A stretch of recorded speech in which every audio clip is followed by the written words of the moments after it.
Біздің қазақты оңдырмай жүрген бір қуаныш, бір жұбаныш бар. Оның қуанышы.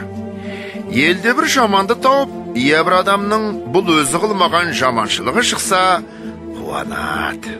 Айтады. Құдай пәленшеден сақтасын. О да адамын деп жүр ғой. Оның қасында біз сәулелі кісінің бір емеспіз бе? Оған қарағанда мен таза кісі емеспін бе деп. Оған Құдай тағала айтып па? Пәленшеден тәуір болсаң болады деп. Білгендер айтып па? Әйтеуір өзіңнен наданшылық асқан, жаманшылық артылған кісі табылса, сен жаманға қосылмайсың деп. Жаманға салсып жақсы бола ма? Жақсыға салсып жақсы болады дағы. 100 ат бәйгеге қосылса, мен бәйге алдым деген сөз болса жарар. Алдыңда неше ат бар деп сұрар. Артыңда қалған ат нешеу деп сұрағанның несі сөз? Мен 5 аттан, мен 10 аттан ілгередім дегеннің несі қуаныш? Ал енді жұбанышы. Жалғыз біз бе? Елдің бәрі де сөйтіп ақ жүр ғой.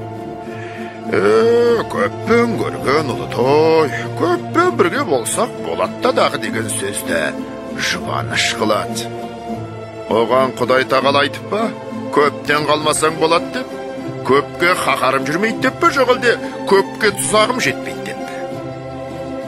Ғылым, көпке келіп пе, біреуден тарап па? Хикмет, көптен тарай ма, бірден тарай ма? Көпке қорлық жүрмей ме? Бір үйдің іші түгел ауырса жеңіл тие ме, жоқ әлде жарымы ауырып, жарымы сау болса жеңіл тие ме?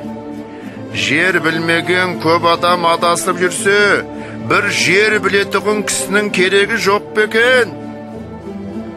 Көп кісі жолаушының бәрінің атының арғаны жақсы ма, жоқ әлде жарымы арса, жарымысының күйлісі жақсы ма? Жұт келсе, елдің бәрінің түгел жұтағаны жақсы ма, жоқ әлде жарым жартысы аман қалғаны жақсы ма? Осы көп ақымақтың бір ақымаққа несі жұбаныш?